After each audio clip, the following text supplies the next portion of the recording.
Di meja makan keluarga yang biasa tenang di rumah mewah kawasan Pondok Indah, Jakarta Selatan, kata-kata Rea keluar begitu saja seperti petir di siang bolong. Pak ma aku gay. Aku mencintai sesama jenis. Tak sampai semenit kemudian, bapak memukul meja hingga piring-piring bergetar, ibu menangis terseduh sambil memegang dada, dan adik-adiknya yang masih hanya bisa terdiam dengan mata membelalak.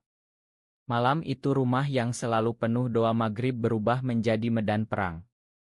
Bapak, seorang direktur perusahaan tambang yang selalu bangga dengan nama baik keluarga, berteriak sampai suaranya serak, "Kamu bukan anakku lagi. Kamu mau hancurkan kami semua." Ibu hanya bisa mengulang-ulang ayat-ayat suci sambil menangis, seolah harapannya agar Riyad sembuh bisa terkabul dengan doa saja. Rea duduk di lantai kamarnya malam itu, tangan gemetar memegang ponsel, tak berani membuka grup keluarga besar yang biasanya penuh oto liburan. Dia tahu pengakuan ini bukan hanya soal dirinya, tapi soal seluruh harapan yang selama ini dipikulnya sebagai anak sulung.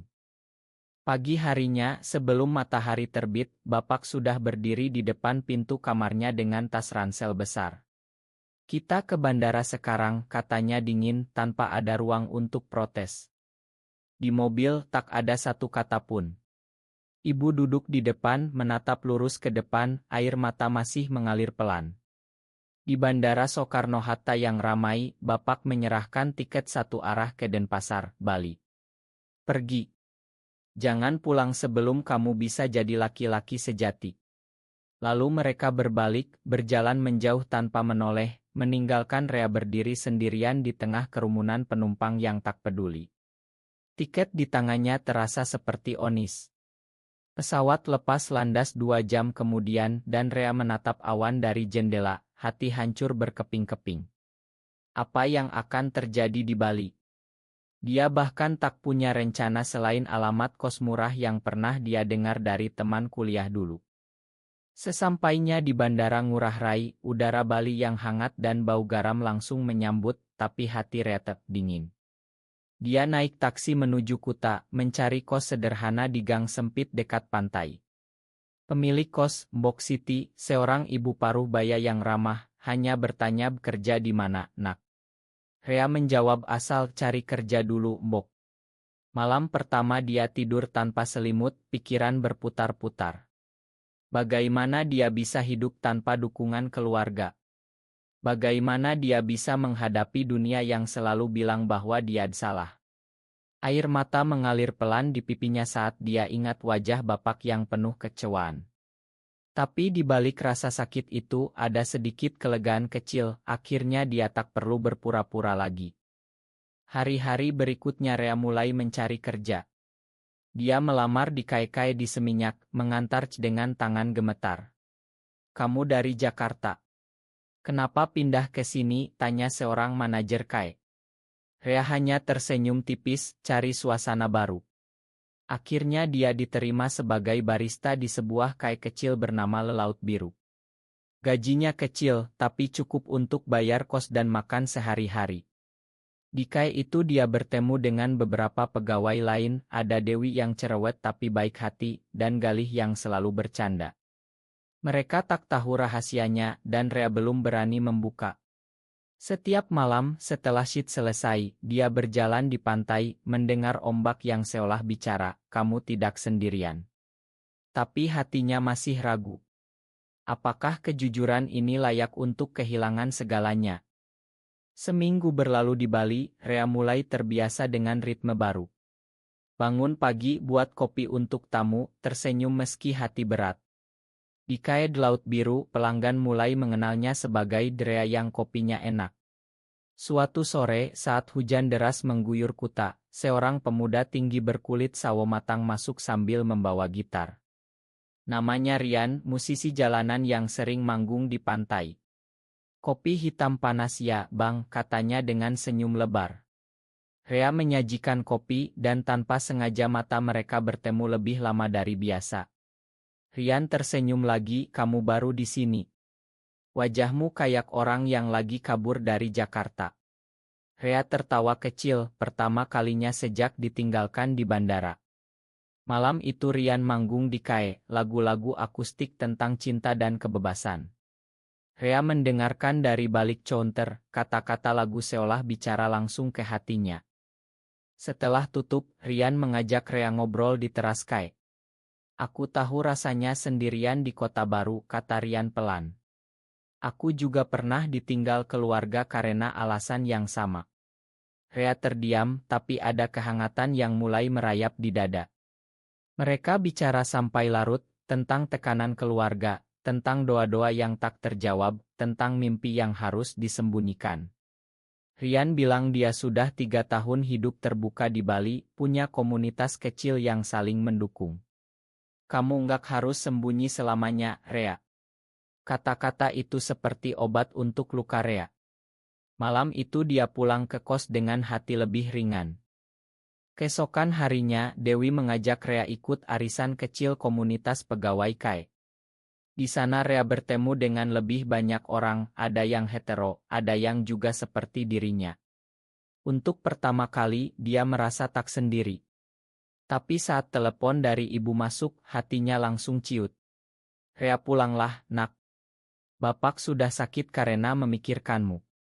Rea menangis di kamar kos, tapi dia jawab pelan, Ma, aku belum bisa. Aku lagi belajar jadi diri sendiri. Ibu menangis di ujung sana, tapi tak memaksa. Percakapan itu meninggalkan Rea dengan rasa bersalah yang berat. Di KAE, Rian mulai sering mampir. Mereka mulai dekat, saring cerita masa kecil, mimpi masa depan. Rian ajak Rea jalan ke pantai Sanur saat libur. Mereka duduk di pasir, melihat matahari terbenam. Aku suka kamu, Rea, kata Rian tiba-tiba. Rea terkejut, tapi hatinya berdegup kencang. Dia belum siap jawab, tapi tangan Rian yang memegang tangannya terasa hangat dan aman. Malam itu Rea tak bisa tidur, memikirkan apakah dia berhak bahagia setelah menyakiti keluarganya. Konflik batin mulai muncul lagi antara keinginan mencintai dan rasa takut kehilangan. Tapi Bali dengan angin lautnya seolah berbisik bahwa hidup masih panjang. Bulan kedua di Bali, Rea sudah mulai merasa seperti rumah baru. Kerja di KAE lancar, gajinya cukup untuk kirim sedikit ke ibu tanpa bapak tahu. Rian menjadi bagian penting dalam harinya. Mereka mulai pacaran pelan-pelan tanpa paksaan. Jalan-jalan ke Uluwatu, makan malam murah di warung pinggir pantai, berbagi earphone mendengarkan lagu-lagu Aurit. Rea merasa untuk pertama kali dicintai apa adanya. Kamu nggak perlu jadi orang lain buat aku, kata Rian suatu malam saat mereka duduk di balkon kos Rea. Tapi di balik kebahagiaan itu, bayang-bayang keluarga tak pernah hilang. Suatu hari, adik Rea, Dini, menelepon diam-diam, Bang, Bapak sering marah-marah sekarang.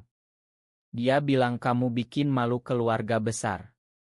Ibu diam aja tapi aku tahu dia nangis tiap malam.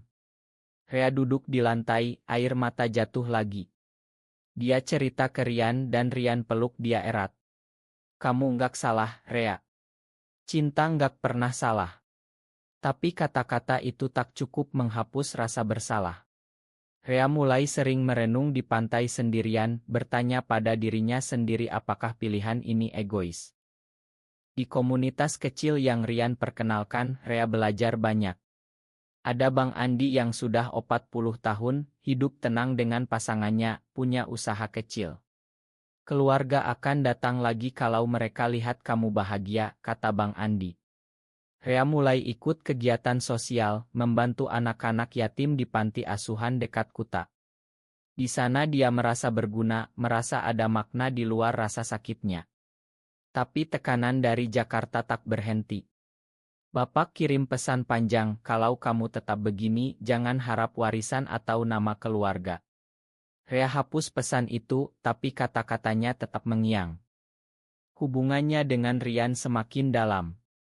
Mereka bertukar janji kecil, janji untuk saling dukung, janji untuk tak pernah bohong. Suatu malam di pantai, di bawah bintang-bintang, Rian bilang, aku mau kita bangun masa depan bareng, Rea. Di sini, di Bali.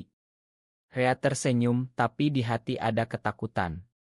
Apakah dia siap membangun sesuatu yang baru sementara akar lamanya masih sakit? Malam itu mereka peluk erat, ombak menjadi saksi.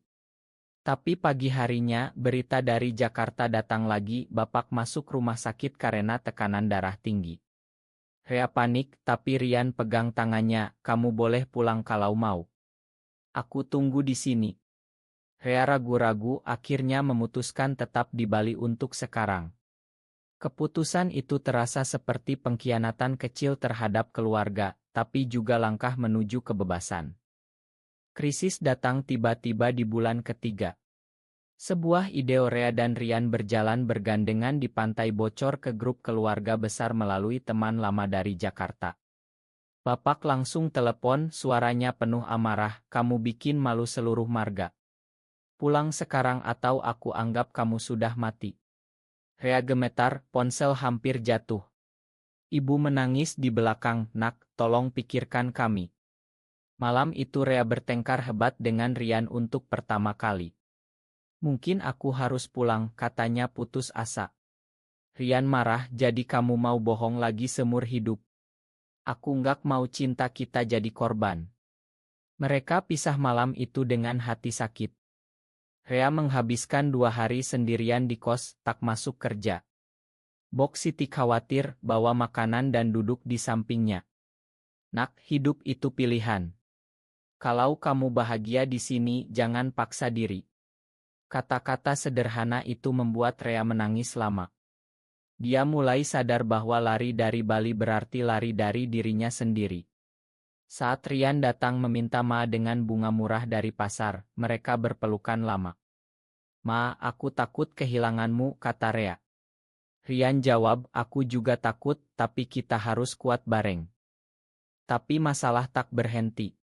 Di KAE, ada pelanggan yang mengenali Rea dari IDEO, mulai bisik-bisik dan komplain ke manajer. Rea hampir dipecat, tapi Dewi dan Galih membela dia. Dia kerja bagus, gak ganggu siapa-siapa, kata Dewi. Manajer akhirnya biarkan, tapi suasana berubah. Rea merasa mata orang-orang mengawasi. Di jalanan, ada yang sengaja menjauh saat dia lewat. Tekanan sosial di Bali yang katanya terbuka ternyata masih ada batasnya. Rea mulai ragu lagi, bertanya-tanya apakah dunia ini memang tak punya tempat untuk orang seperti dia. Di tengah krisis itu, Rian ajak Rea ikut acara komunitas lebih kecil di Ubud. Di sana Rea bertemu banyak cerita mirip, ada yang ditinggal keluarga, ada yang kehilangan pekerjaan, tapi semua masih bertahan. Seorang kakak perempuan bilang, kita nggak perlu disetujui semua orang. Cukup disetujui diri sendiri. Kata itu seperti kunci bagi Rea. Malam itu dia telepon ibu diam-diam, Ma, aku bahagia di sini. Tolong bilang ke bapak bahwa aku tetap mencintai kalian. Ibu hanya menangis pelan, ibu coba, nak. Percakapan itu memberi Rea kekuatan kecil untuk melanjutkan. Tapi pengkhianatan datang dari tempat tak terduga. Teman lama dari Jakarta kirim pesan ancaman, kalau IDEO ini nyebar lebih luas, keluargamu hancur. Rea terpaksa blokir nomor itu, tapi luka baru terbuka. Puncak krisis terjadi saat Lebaran mendekat. Rea ingin pulang, tapi bapak kirim pesan tegas, jangan datang kalau masih bawa dosa itu. Rea duduk di pantai sendirian, menangis seperti anak kecil. Rian menemani, tapi kali ini Rea minta ruang. Aku butuh waktu sendiri. Dia habiskan 3 hari merenung, berjalan dari Kuta ke Canggu, tidur di pantai, bertanya pada Tuhan yang selama ini dia rasa menjauh. Di hari ketiga, saat matahari terbit di pantai, Rea sadar, dia tak bisa hidup untuk orang lain selamanya. Dia harus pilih dirinya. Dia telepon Rian, aku mau kita tetap bareng. Aku nggak mau lari lagi. Mereka putuskan buka usaha kecil bareng, kayak kecil di pinggir pantai yang fokus pada kopi dan musik akustik. Rian urus Rea urus resep dan dekor. Modal dari tabungan mereka berdua ditambah pinjaman kecil dari Bang Andi. Prosesnya penuh rintangan, ada yang tolak karena tempatnya aneh, ada yang gosip di desa. Tapi Rea dan Rian tak menyerah. Saat Kai pertama kali buka, hanya ada 5 pelanggan tapi senyum mereka cukup. Ini milik kita, kata Rea sambil pegang tangan Rian di balik counter. Di Jakarta ibu diam-diam kirim uang lebaran untuk Rea. Ini dari ibu saja, tulis pesannya. Rea menangis baca itu, kirim balik oto Kai baru dengan tulisan terima kasih, ma aku bahagia. Bapak masih diam, tapi setidaknya tak ada ancaman lagi. Rea mulai belajar memakan meski luka masih ada. Suatu malam saat Kai tutup, Rian bilang, kamu sudah berubah, Rea. Kamu lebih kuat sekarang. Rea tersenyum karena kamu.